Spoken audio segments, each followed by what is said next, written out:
Akkuma carraa haaluma isin hin eegneen wanti tokko hawaa irra yeroo balali'u argitanii ta'a.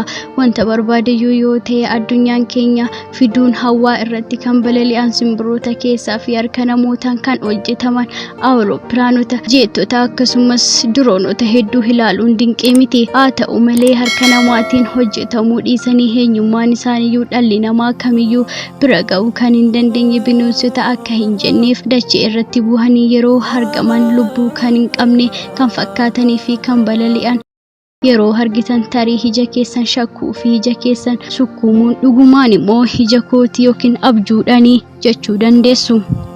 Garuu hawaa irra kan balali'an wantoota keessummaa erga daawwattanii dhugumaan ija keessanis isinis sirriidha hanga hammaatti qaamota hin beekamnedha yookiin UFOdha.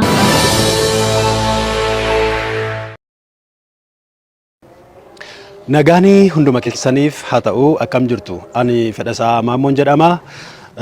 Koree kan gargaarsa lixa Oromiyaa keessumaa immoo beegii fi qondaalaa yeroo rakkinaatti bukkee dhaabbachuudhaaf qindaa'an keessaa nama tokkodha. Iddoo kanatti egaa kan hin argamee fi namoonni biyya garaagaraa ardii garaagaraa teessanii harka keessan diriirsitanii maallaqaa fi gosa garaagaraa qoricha haa ta'u nyaata haa ta'u yeroo darbe akkuma beekamu naannoo beegiif qondaalaatti lixa Oromiyaatti walumaa gala dhibee musaa mudateenii rakkoo hedduun hawaasa keenya quunnamee ture. Sanatti bukkee dhaabbachuudhaaf hundumti keessan kaatanii waan bukkee dhaabbattaniif waan wajjin taataniif guddaa galatoomaa isiniin jechuu jaallanna. Gara fuulduraattis rakkoon akkasii gaafa mudatu gargaarsi keessan tumsi keessan akka nurraa adda hin baane asumaan kabajaan isin gaafachuun barbaada. Fayyaa ta'a.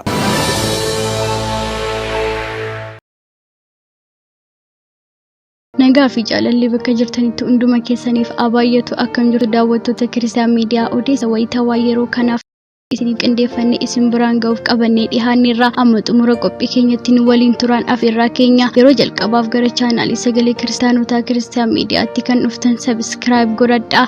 Mallattoo bilbila isa fuulduratti isiniif gadi tuquudhaan ol kan jetturra kaa'achuun dagatina laayik sheer koomentii godhaa. Kallattiin gara hoduu keenyatti haa dabarru.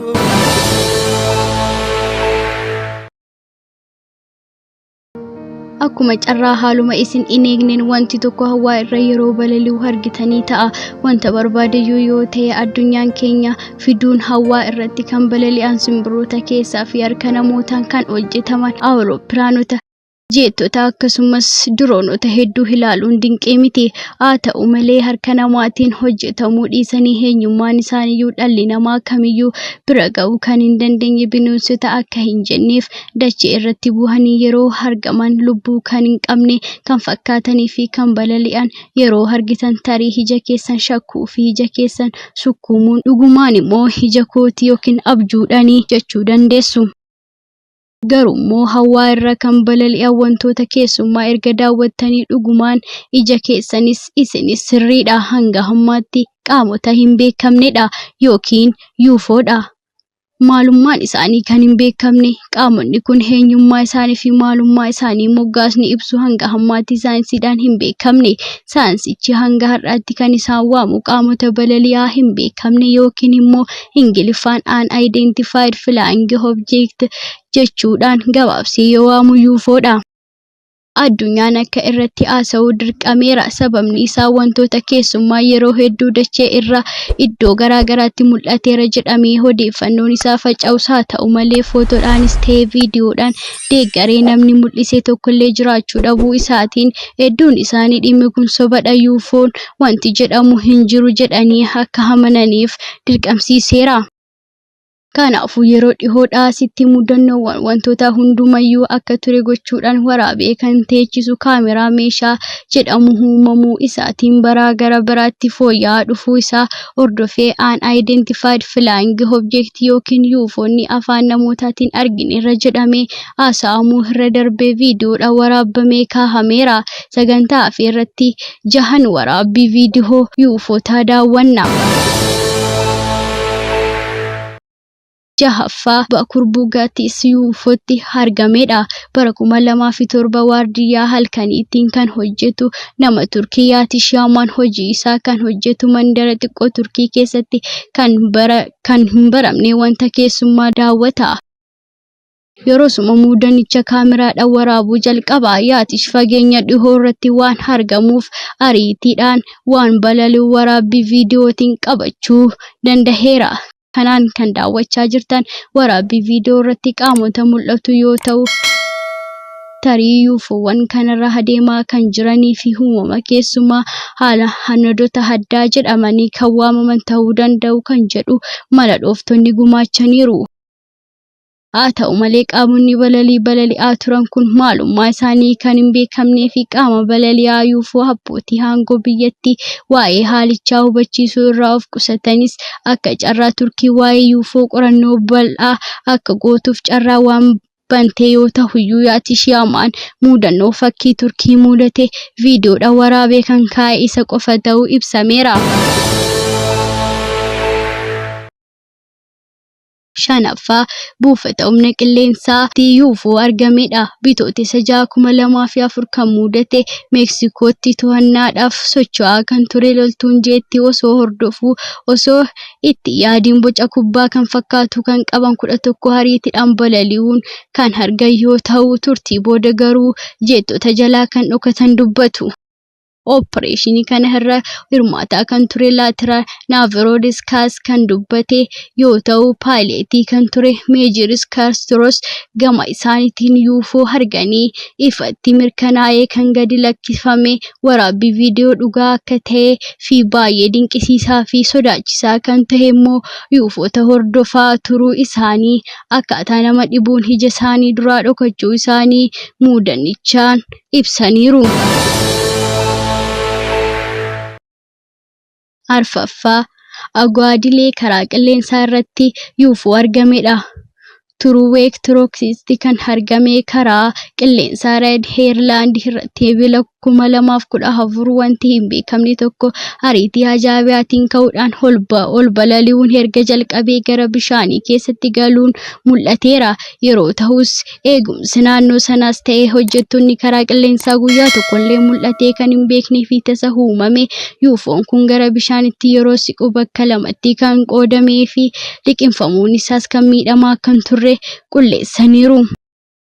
Kanaafuu muudannoo kana waraabbii viidiyoo icciitii gochuudhaaf lammaffaa akka hin kaane qabachuu fi biiroon nageenya Ameerikaa yaalus odeeffannichi harka isaa irra kan turee fi eenyummaan isaa namoota hin beekamneen Scientific Collection for Ufology kan jedhame kan Ameerikaan faallaa isa dhimma UFO'taa qorachuudhaaf kan ijaarame ta'uu fi faallaa fuula intarneetii isaa irratti ibsee fi turtii booda buufanni xiyyaaraa dhugummaa isaa akka amane himeera.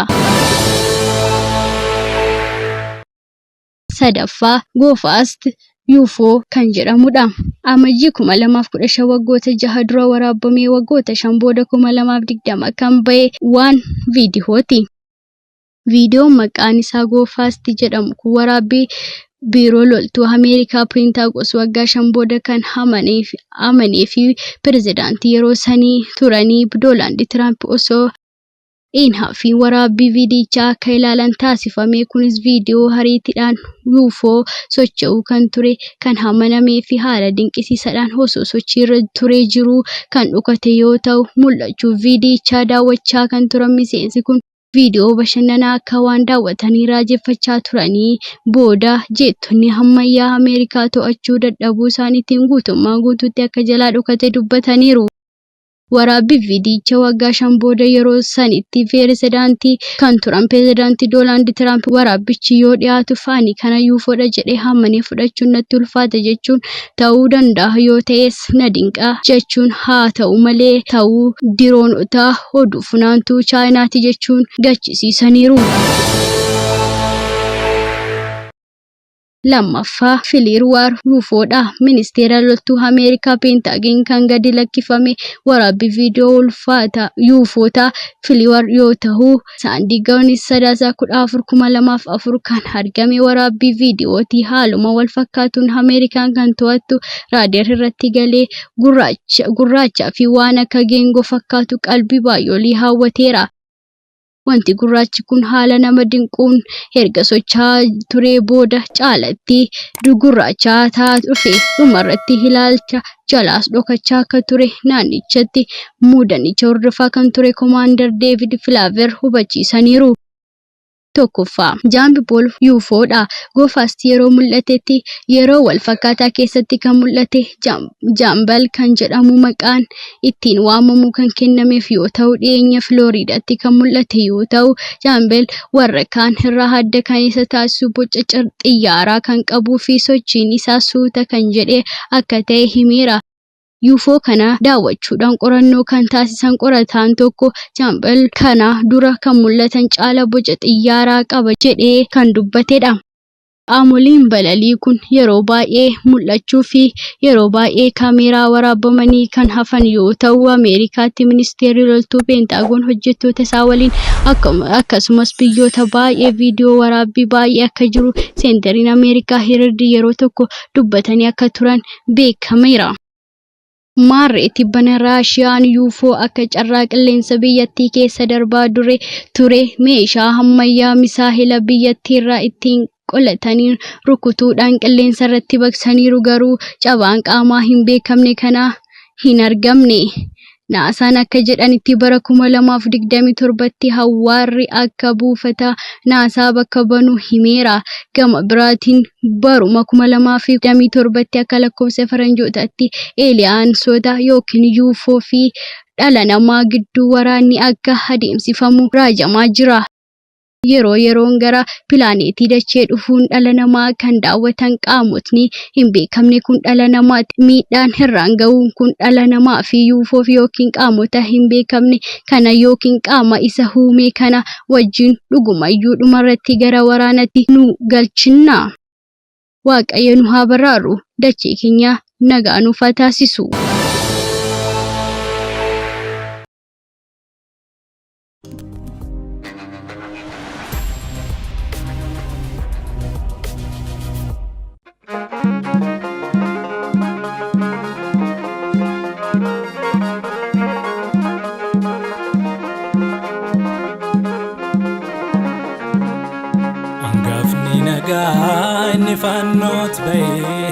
Angafni nagaa inni fannootti bahee du'ee yoomachi nafee du'aa ka'ee. Angafni nagaa inni fannootti bahee angafni nagaa inni fannootti bahee du'ee yoomachi nafee du'aa ka'ee. Angafni nagaa inni fannootti bahee angafni nagaa inni fannootti bahee.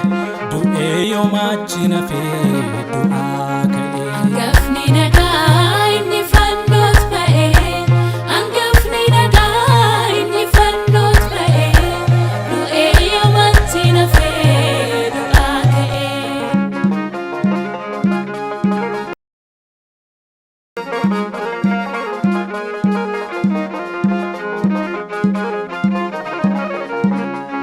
Du'aa keenya ofii fudhate gatii cubbuu keenya hundumaa fiite qomoo ormaa turre ni nu filate lammiilee waaqarra nu dabalate. Olaaraaraati Yesuus olaaraara isa fannoo baate hundii beekara. Olaaraaraati Yesuus olaaraara isa fannoo baate hundii beekara. Olaadhiifamaati Yesuus olaadhiifamaa karaa isaatiin jireenya argama. Olaadhiifamaati Yesuus olaadhiifamaa karaa isaatiin jireenya argama.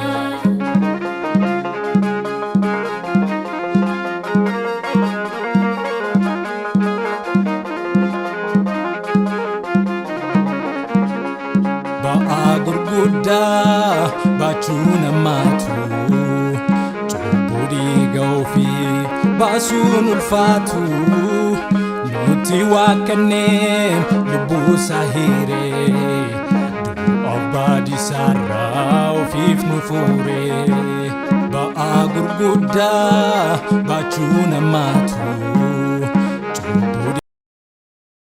asun ulfaatu nuti waaqannee lubbuu sahire abbaadi sarraa ofiif nu fuure angafni nagaa inni fannoos ba'e angafni nagaa inni fannoos ba'e du'ee yoomatti nafee du'aa ka'ee waggaa cubbuu keenya nurraa tarsaasee ifa bara baraa keessa nu jiraachise angafni nagaa inni fannoos ba'e angafni nagaa inni fannoos ba'e du'ee yoomatti nafee du'aa ka'ee harki sidaachee hin qabne hin dandeenye uufuun fayyina keenya galma hin geenye angafni nagaa inni fannoos ba'e angafni nagaa inni fannoos ba'e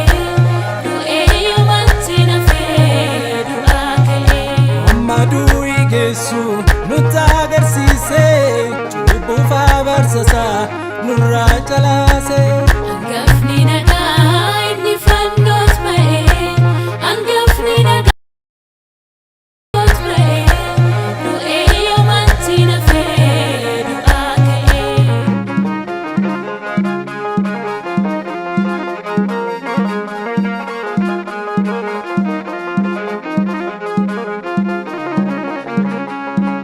inni fedhu kan keenya bitamnee garboomu keenya cubbuu fi adaba sarraa Yesuusin qabanne tolraa inni fedhu kan keenya bitamnee garboomu keenya cubbuu fi adaba sarraa Yesuusin qabanne tolraa olaaraati Yesuus olaarara isa fannoo baate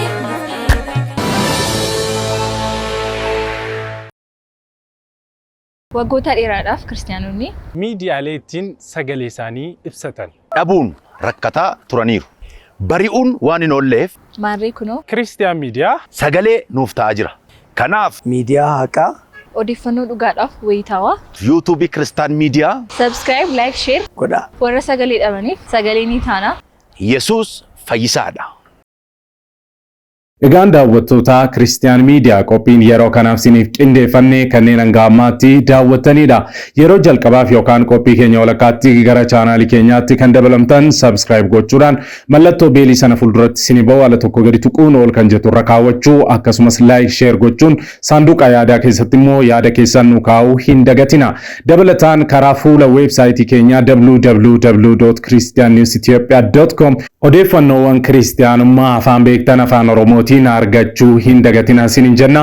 Liinkii isaa koomentii jalqabaarra isinii keenya. Sa'aatii muraasaa booddee odeeffannoo haaraaf gara biraatiin amma deebinee ol arginutti turtii gaarii isiniif haa ta'u nagaan tura.